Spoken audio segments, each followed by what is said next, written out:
This is Rocky Snyder. At the tone, leave your name and message and I'll get back to you.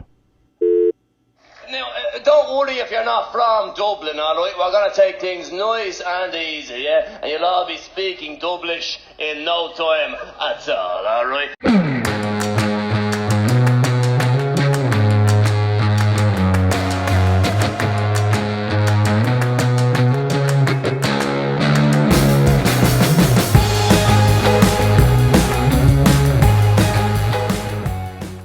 All right, welcome to the Rockfit Files, Season 4, fully underway. This week, I get to sit down with Anthony Claffey. Now, Anthony Claffey is in Dublin, Ireland, and he has been doing Anatomy in Motion for quite some time. And actually, he has created some amazing things within the forum or the circle of Anatomy in Motion practitioners, and I'd love to talk about that. But before that, Anthony, welcome on to the Rockfit Files. Thank you very much. Honored to be here. Well, and it's an honor to have you here. I love this series that we're doing right now because for years, I began studying in 2014. And for those that are unfamiliar with Anatomy in Motion, of course, this is an educational journey for a lot of practitioners that are understanding what the body goes through three-dimensional space in the gait cycle. Every phase of gait, the body is responsible for one thing or another, and they're quite unique and particular. And we use that as our guide, as our map to find out how people move and how they prefer to move. Well, in this journey, you get to do the class, and after the class, you're invited into a forum with other people that have been studying the coursework and applying it to their professions. And for years now, I have been having discourse with Anthony, but yet we've never actually virtually face-to-face spoken or otherwise. So it's just, I don't know, it's kind of a treat to have this going on here where we can actually spend some time talking. So tell me, how is it that you came about Anatomy in Motion, first of all? How did you come upon Gary's work? I first seen Dave Hedges, which is another student of Anatomy in Motion in Dublin. He had posted something. It was with his wife, and he was doing some movement with her, and he posted it on Facebook. And I was looking at it, and I read what he wrote, and I said, "This is up my alley. I need to know more about this." And that kind of goes back into my history, which is quite a detailed history of a search for answers. And that had went on for a number of years until I found Anatomy in Motion. So when I first met Dave Hedges, Dave was my first taste of the work. And as soon as I met Dave, I basically became like a raging bull of give me more information, give me more information. And that kind of led to, meeting one or two other people and then signing up to do the course in 2015. And I think I've been right down the rabbit hole ever since. And that course was in Dublin itself, or did you have to it was in Dublin, yeah. Very good. And so just initially your take on it, obviously you had been exposed to some of the work through Dave, but when you got into the course, what did you come away with? I guess that would be a good place to start. It's a paring back of who you are. And for me, it's a way of meeting yourself and exposing yourself to yourself. So it's like going through personal development, but in a physical way of this is my anatomy, this is how it moves, and I haven't an absolute clue how it does it. But now I'm intrigued and want to know more. And for those who are willing to go on that journey, it becomes a very, I would say, very personal and invested journey on. What I'd like to know is, after the first course, what did you walk away with? What was the biggest take home, and what solidified the idea in your mind that I've found something that I really want to explore more? It was complete, transparent truth and honesty. And it's previous to Anatomy in Motion, I'd been in this search I'm looking for answers, and it'd been going on for many, many years. And it was the first time that I said, I already have the answers. They're in my body. I just need to find them. And now I'd been given this way of working.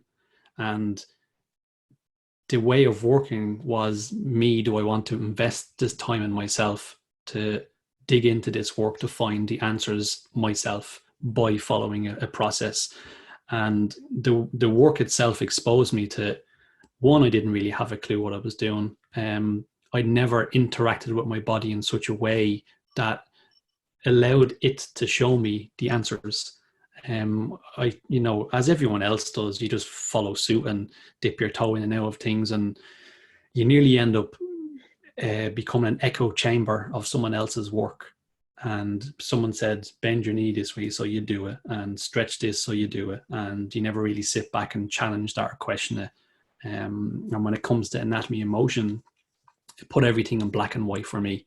And it allowed me to kind of, I said earlier, it's like going through personal development with your own body, and you really can go on a journey with it.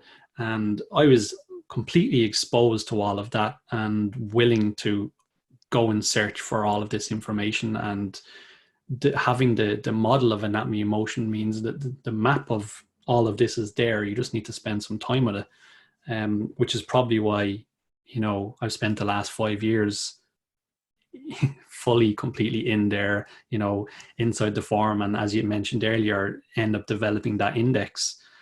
And I kind of made it my business to attend 2-3 courses a year because I was so invested with what I was getting from attending the course. And for me, like, a changed career, and in parts it changed parts of my life just by attending. So what is your career? Describe what it is that how do you describe what it is that you do? I guess that would be the question, because a lot of us came in as maybe personal trainers or something, or massage therapists or whatever. And then this kind of encouraged us, I won't say forced, but to change the description of really what we do. So what is it you do? Yeah, that's like my most hated question. I know, isn't it? It's like, because there are no words, is there? It's like, what if there was an elevator speech, what do we do? Well, we help guide people out of pain and into a new way of moving that can expose them to a whole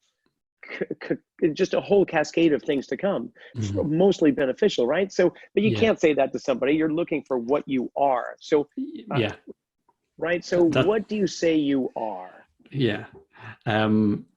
I actually say my name is Anthony, and I say I'm known for anatomy and motion. That's what people talk about. That's what they say. And on paper, it says I'm a physical therapist, but I've never actually practiced physical therapy. I'm also a personal trainer, an interpreter, an electrician, etc., etc. But it basically, my journey with my body started 13, 14 years ago. And that's when I started looking for answers.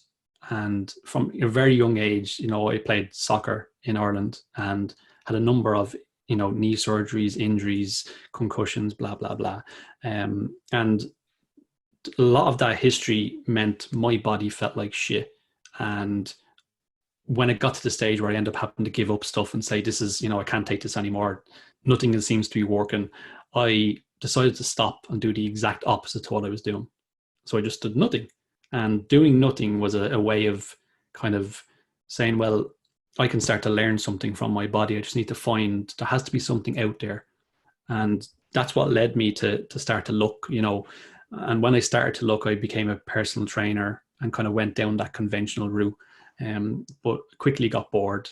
And I found, on that journey, I started to learn to do a handstand, which was this elusive thing to me of how do you do that?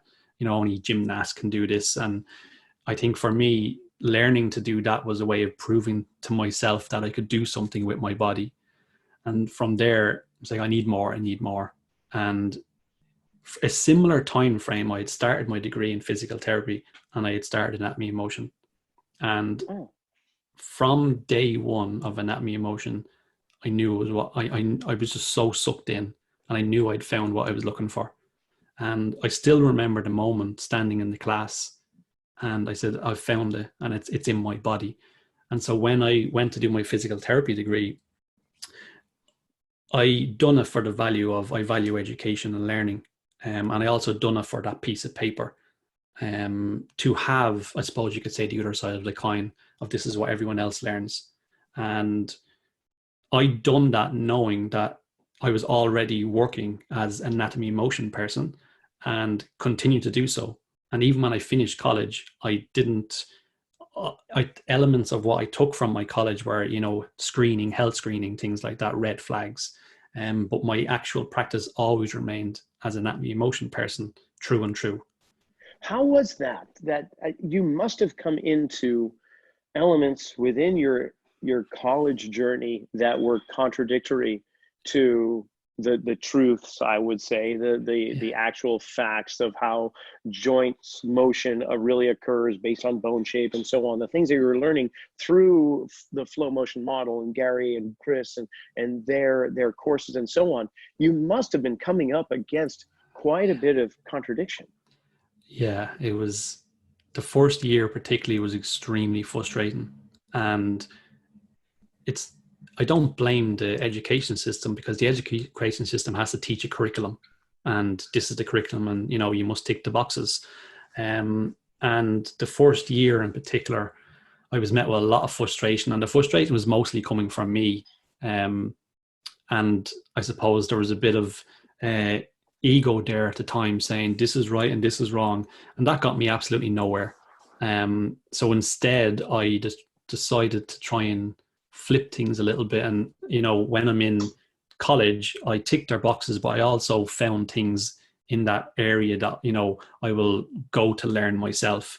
And I kind of just put my head down and did the work. Sorry. So when with college, I just found the things I was interested in and just put my head down and studied them and ticked the boxes, while going into my own world and working as an anatomy and motion person. And when I was in second year in my college, 2 of the lecturers had already done anatomy and motion, so they knew who I was. Which made, I actually was really grateful for who they were, because I could end up having conversations with them outside of the classroom. And I don't think I would have continued if it wasn't for those 2 people. Wow. That's interesting. So they probably changed the way in which they taught a bit in terms of some of the subject matter based on their learnings outside with anatomy and motion. Yeah, I imagine you would just politely nod your head and say, I understand this knowledge that you're trying to impart here, and I will take the exam and write the correct answers. But but aside from that, going, yeah, I'm just going to go with this other way of doing things because it just is actually more accurate or more true. So fascinating. So, so I want to get to the index. Let's just talk about the index for a while, because first of all, it was a monumental task that you put forth to yourself to basically go through, I don't know how many hundreds of hours of educational videos. For those listening, what Anatomy and Motion, Gary and Chris have done is they've recorded several of their 6-day courses and other educational components. There's the 3D muscle startup, there's foot mobilization workshops, there's a power plate or force plate workshop, there's everything you can imagine, plus half a dozen 6-day courses at least that add up to about 52 hours. So we're talking hundreds, close to 1,000 hours, I think is what it's building up to. And you have indexed all of the subject matter in every single one of those videos and made it available for all of the students, so that if we've got an element where we're talking about maybe bunions or jaw issues, then we can go to that index that you've created and look to see what video and where on the video we're going to find the content. How did you, like, obviously it was for your own purpose and then you shared it with us, but how did you come up with that? Why the hell would you do something so insane as that, I guess is what I want to ask. I think it was my way of dealing with being in college. So I was fully immersed in the work of anatomy and motion, and I was still in college at the time. So I would have been let's say the third year of college, I think. I can't remember. And all the content that's there, I'd already watched all of the content, some of the videos more than once or twice, and I had started to make my own little reference of where things were. And in my own little reference, I could see it was starting to build. And then someone in the forum said, oh, I wonder where this is, I wonder where that is. And I knew off the top of my head, so I put a comment in. And then a couple of weeks had passed, and someone said, oh, it'd be great if it was indexed. And then I was tagged, and I said, well, I'm kind of doing it anyway, I'll start it. And so I basically went back to the very first video, watched every single minute of it, and documented, and just went video by video by video by video. And it took 9 months to do in total, and I was averaging around maybe 3 hours a day, 4 hours a day. But it was my nearly escapism from being in the world of being told what to do, and I don't like being told what to do. I like to think freely, and like when I think back into my own history, that's the way I was born. A curious child of what's that, who's that, how do you do this, etc., etc. And that came back out when I started with the work of Anatomy of Motion. Just became extremely curious. So I was in college ticking the boxes, doing exams, and then in my spare time, I start just immersed myself in the work so much, which helped me balance things out. Very nice. That's well, it's been a fantastic gift that you've provided all of us, and it's wonderful that when something, like I say, comes up and we're wondering about, and not specifically a symptom, because that's not what we're chasing here. We're not hunting down those things, but when we're looking at the wrist mechanics, that we know we can go to the index and find out, okay, on the educational platform, the Frankfurt day 4 of the 6 at 30 minutes into that session after lunch, we're going to find wrist mechanics, or whatever the case may be. Yeah. It's been an invaluable resource that you've created there. And I imagine what a great gift giving back to yourself to really go through every video and taking notes. I can't imagine. I don't know if anybody has gone through the entire amount of, I feel like I've done quite a good job of following through, but when I look at my dashboard, there are still some videos that have 37%, 62%, or whatever, even though there's several that have 100%. And that's not to say that I absorbed everything as I was going, because I'm not as a note taker as you. But you have OCD in your name, I have ADD in mine. Maybe together we blend into this nice alphabet of stuff. So let's get back into like the work that you're doing. You don't apply physical therapy, as you say, because you're much more purely concerned with I won't say concerned with, but approaching it through the lens of anatomy and motion and through the flow motion model. So who are the people that you typically see? Do you do group classes? Do you just do individuals? What's your day look like? It's mainly one-to-one. And my audience is actually quite mixed now, obviously because of the pandemic and moving to working online. But in Dublin, it could be anyone. But I would like to say I target more people who I want to work with, who want to invest more of their time in themselves, to not, I think there's one thing, someone removing pain, but that doesn't mean they're better.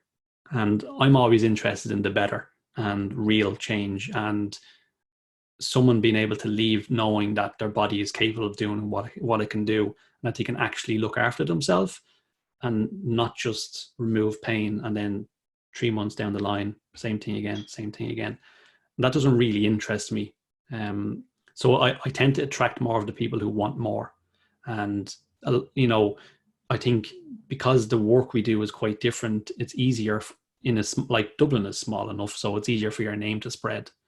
So, often you'll have people who say they've been to everyone and have unresolved stuff or so on. And it's, no one's ever moved me itis type stuff that Gary often talks about. And now that, half of my work, if not more, is online, I get a lot of like body workers, physios, etc., from different countries, mainly Australia and the US, and they're, I suppose, coming to see me to test the water of, I would like to study anatomy and motion one day whenever the courses material is available again. So I see a lot of those as well, which can be quite interesting. I think when we have people who come from a background of body work, they can tend to bring that background with them, and it can be difficult for some people to want to just to put it to the side and let their body show them.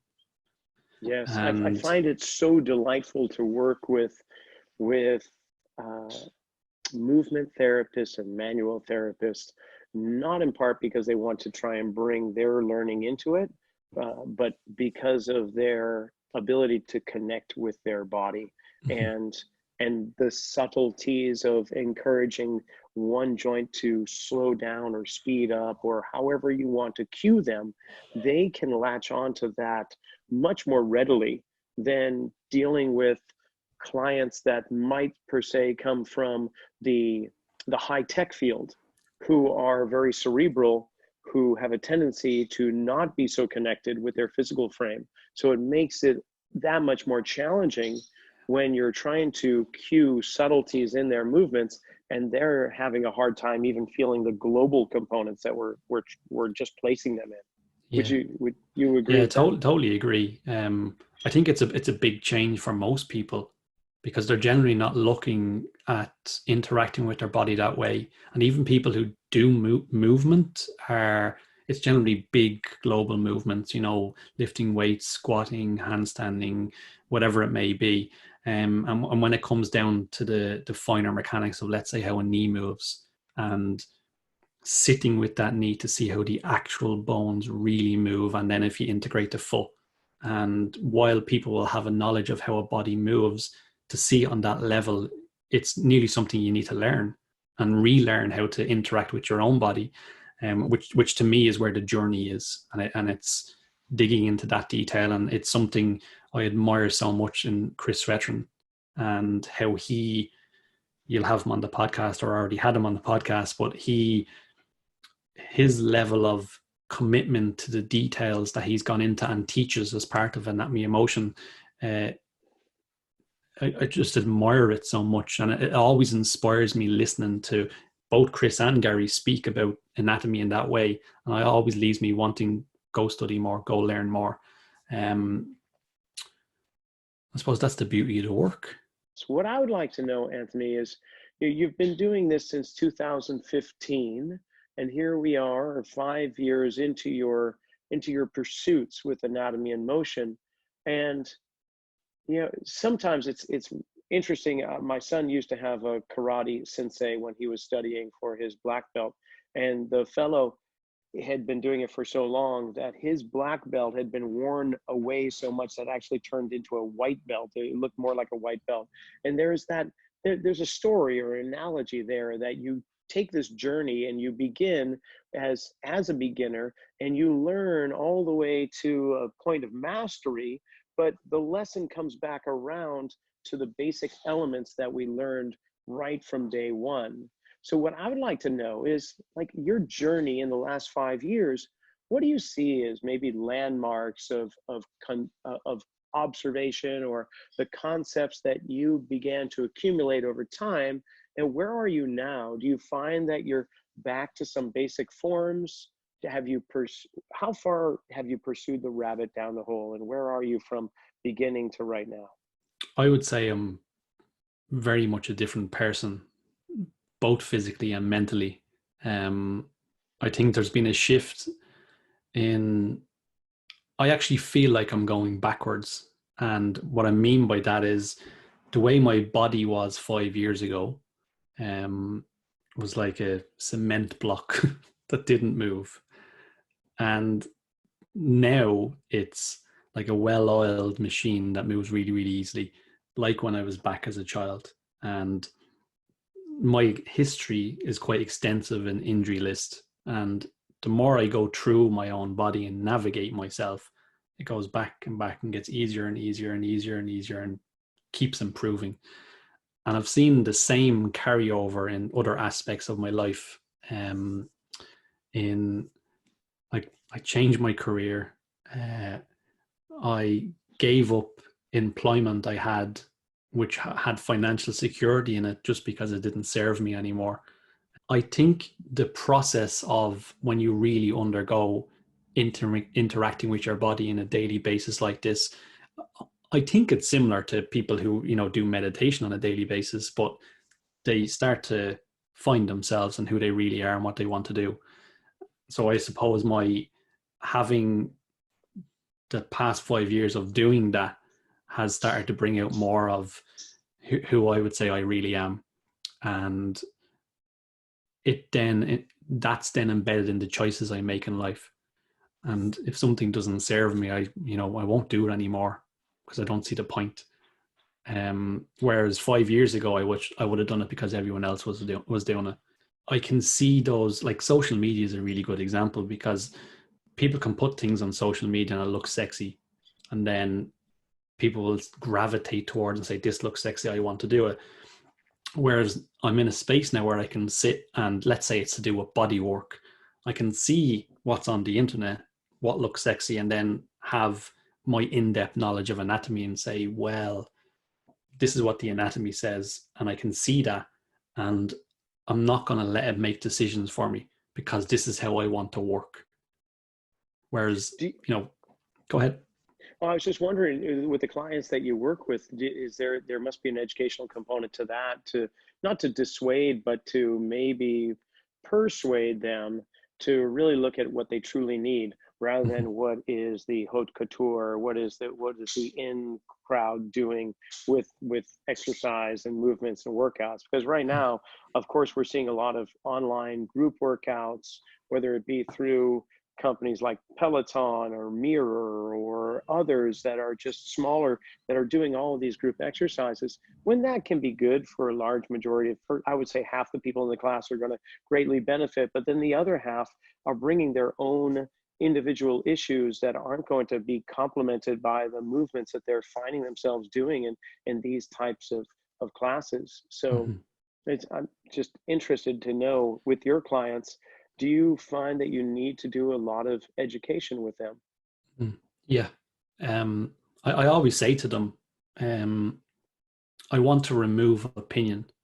And what I mean by that is, when on the internet, there's lots of opinion, and the opinion are generally based on, someone's thoughts, and they say something, and then someone else, and it passes on. And then you meet someone and say, oh, well, they said, and I want to remove they said. And I tell them, I don't want you even to listen to me. Just listen to what your body is doing. Because the one thing I love about movement is you can see it and you can feel it, and it's yes or no. It either is doing something or isn't doing something. And when you look at it that way, you don't need an opinion, because your own body will show you. And I show this to the people I work with, and they are able to understand it the same as a body worker, the same as a physio, not on the same anatomical level, but they get the grasp of, when I bend my knee forward, my foot is going to move this way, and my knee goes in this direction, and my pelvis has turned, and so on. And they can understand that.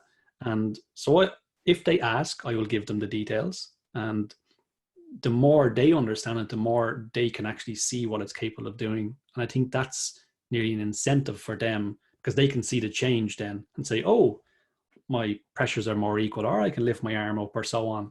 And we may not even have touched their arm or their pelvis. And so that component of letting them experience that with their own body becomes their education. But the education is embedded from them, not me telling them right or wrong, or yes or no. And I get asked about shoes and shoes or orthotics, at least a couple of times a week. And I say the same thing to everyone. I take the shoes. I ask them, first of all, I get them to stand on their bare feet, and I say, where's the pressure in your feet? And they'll say here and here. And then I'll ask them to rotate their body left, rotate their body right, and you get to see it. And I say, can you feel how it does this? And they'll say yes or no. And I'll do it, shift your pelvis left, shift your pelvis right. They'll feel it. And I'll take the shoes, stand on your shoes. Where does the pressure go in your feet? And they'll either feel this happen, or they'll feel this happen, or something will shift their center of mass. And then I'll do the same assessment, rotate left, rotate right. And they'll actually get to see what their shoe is influencing their body. I'll do the exact same with orthotics, and you can stick a foot out in front, ask them to move their body weight over the foot. You get to see how their foot moves naturally by itself. Stick the orthotic in, and you get the exact same assessment. And it gives them really clear information of if I wore the orthotic, this is how my foot will move. This is how my center of mass will move. And what I say to them is, you're getting the answer from yourself, not me having to tell you. Oh, that's great. You know, Monica Volkmar out of Toronto, Ontario, had done a workshop not too long ago where she encouraged people to bring in their shoes, the collection of shoes. And she essentially did exactly what you're talking about. Okay, we're going to assess you in bare feet, and then you're going to put in whatever pair of shoes you would like to have. And you went through the same assessment. And she found out for her own usage was that one pair of shoes really helped access a lot of lower body movement, such as in the pelvis, and it was really provide her with more freedom. And then another pair of shoes actually did not do that, but instead got the rib cage and the skull to access a greater deal of freedom. So depending upon what she was intending on doing, she now had a new way of choosing, not from a fashion standpoint, but from a function standpoint. And I thought that was brilliant. So I love the fact that you're doing that too. That's great. Now, do you lead? I know you typically see people one-on-one, but in this case with shoes or whatnot, have you ever considered doing classes of this sort, or have you done classes in the past? No, the only class environment I've been in is organising the Anatomy Motion hangouts in Dublin. But I haven't done any class form. I've never been in a space that was big enough for a class environment. I don't really have access to that in Dublin, but I know other people do. Yeah. If I did have a bigger space, I probably would. Well, let's talk about the hangouts then. Let's talk about the hangouts for a second, because I organize hangouts here prior, pre-pandemic, I guess you would say, and hopefully we'll be doing some hangouts in the near future, maybe do some onlines if this extends for longer. But you've been facilitating those. What is it about the hangouts that you enjoy, and are there specific themes that you've found that work better than other themes if you create them for the hangouts? When I first started doing them, I was in that space of, I want everyone to learn, and they must learn, and why aren't they doing the work? And that became very frustrating for me. So I actually had a chat with Chris Stretron about it, and I just shifted the framework of how I saw the hangouts. And the reason I started them was actually for me to push myself outside my comfort zone and to teach what I know. And that allowed me then to verbalize everything that was in my head, all the index that was in my head, and put me in a place of outside my comfort zone to teach something which would allow me to learn more. And once I'd done it that way, I'm actually there for me to learn. And, I'm lucky enough that I get to share that with other students, which is fantastic. And that's now how I use them. And the common themes that I see are, I think it's very difficult for students as well as general public to interact with your body physically in a slower manner. And that's a skill that has to be built regardless of your background. It's something I see across the board. I actually worked with a student today who came to my house, and part of that, the work we done together, was actually slowing down the details of what's actually happening. And that student he done the course a year ago, and we all came from that, trying to do movement really quickly and push it forward and go, to having to slow it down, and break down the anatomy into very minor detail. And obviously I love details. And so for students and general public, we all have to go through that learning process of learning to move our bodies in a much more detailed way. And usually speed is not useful when you're starting to learn that process. But I think we all need to be nearly reminded of, we need to slow down in order to feel an experience. And we can use that feeling and experience then to learn. And that's a common thing from anyone. So to get to share that with people is amazing. How often do you do the hangouts? Historically, We how, we used to do them every 2 or 3 months. oh, nice. And Um, how many of AIM students we would usually? average around 12, but we actually, our last one, we had 5 fly over from the UK and 1 fly over from Lisbon into Dublin. How long Yeah, are your hangouts for? all day, all day, Wow, all day. fantastic. Yeah, that's great. I love them. I love them. Um, Oh, so we actually we get a good number from the UK who travel to Dublin, because they don't in the UK. I think, I don't know whether there's people don't meet or they're just very spread out, but they fly to Dublin. And Wibbs, I'm not he's near Ipswich, whatever that is in the UK, but it's quicker for him to fly to Dublin than it is to get to London, even though London's in the same country. So yeah, that's the joke. It's actually quicker and less expensive to come to Dublin than it is for him to drive to London.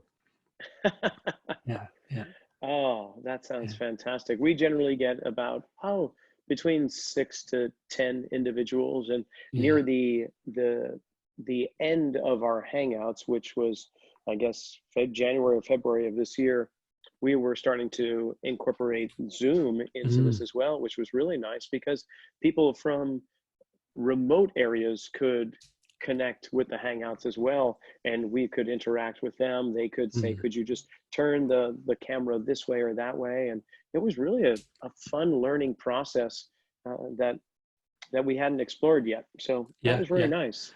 Okay, Especially I in, the US, it's so expansive, so big that people are, miles and miles away. Where Ireland is true. very small, so it's you can get anywhere in 20 minutes. Wow, it's so nice, very convenient. Now, I'm curious, it seems that we all have a phase that is our favorite. It seems, or maybe it was the one that really moved us, no pun intended, the most when we began learning.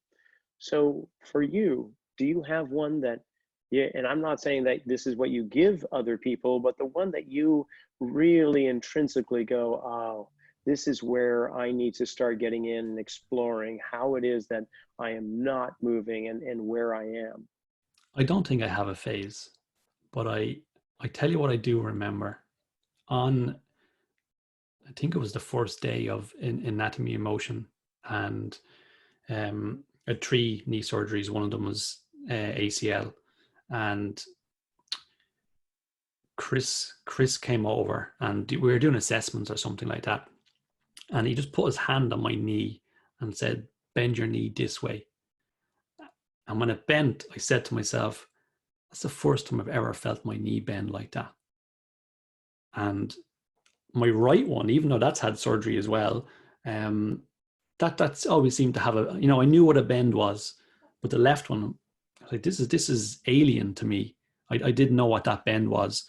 And like my left knee, I avoided kneeling for 14 years. So there's a big long history in that. But I never forget what that felt like. And I think I've taken that to how that anatomy moved that way. I've taken that to other parts of my body. And so when I'm interacting with myself, I'm always reminded of things like that. Same thing where like I fractured my jaw when I was a kid, and how I moved my skull. I can now actually feel I have a jaw and how it moves, whereas my jaw used to sit over like this and pushed into my cheek. And it's still, when I speak, it's still more to the left side of my mouth when I speak. But I used to be able to bite my teeth together on the right side. I couldn't, bite down. Now I can, obviously. But that idea of how feeling those bones move has always stayed with me. And so I think when I do the work, I'm always reminded of little things like that. Fantastic. Mm. That's really nice to wake up an area that has been dormant for so Yeah. long, and how that changes the way in which you move. The Mm. the thing that I love is the outcome with clients when they have found the things that they have been missing. And one of those outcomes, one of the most common ones, is they have this sense that they want to go do something. Like they have this dream of just moving a certain way. Or I worked with one fellow not too long ago, and at the end of the session, he says, I feel like I just want to go swim. And he hadn't been swimming for several months, but to just, and there was no conversation around that whatsoever.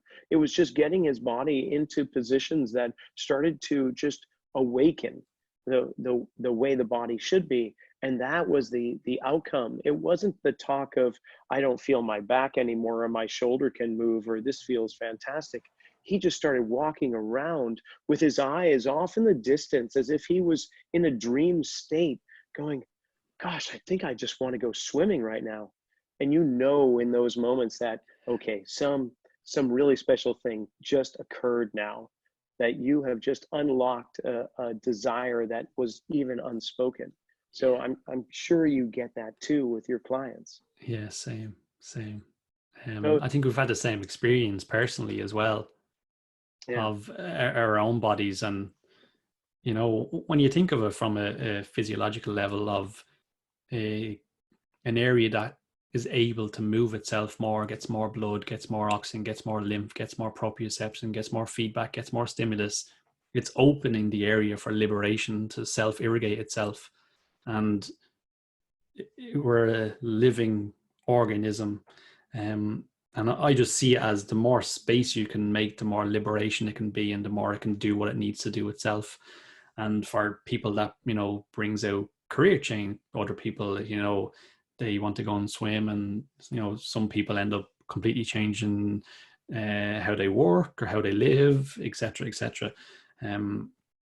So there's something within the work that's extremely powerful, that I don't understand, but keeps me absolutely fascinated all the time. yeah, I find the same thing, definitely. And you can almost feel, uh, not to get too ethereal, but there's this like an energetic connection. Like as soon as you lock into something, you realize, and maybe that's not the right way of saying it, but there is this understanding that occurs, that this is a very powerful thing for this individual to be experiencing right now. This is the first time this area probably has moved maybe in their entire life. And I wonder what is going to occur as a result of that. Like, what are they going to be opening their world to now that this one place that had been stagnant for so long is experiencing movement? It's fascinating. I often get this question, and I wonder if you do too, is, okay, well, these are all good movements and all that, but what about when it comes time for like strength training? Should I be strength training and so on, and especially with these movements? And my response is, well, if you were going to begin bench pressing, I don't think I would put 315 pounds on the bar and have you expected to lift that. You've got to start at your strength levels. And these positions that we're putting people in, not that we want to turn into strength training, but in terms of progressing on further on, everyone wants to just take something good and then just load the heck out of it without any sort of progression. So how do you come upon that? And if so, how do you address that? Yeah, it's very common, very common.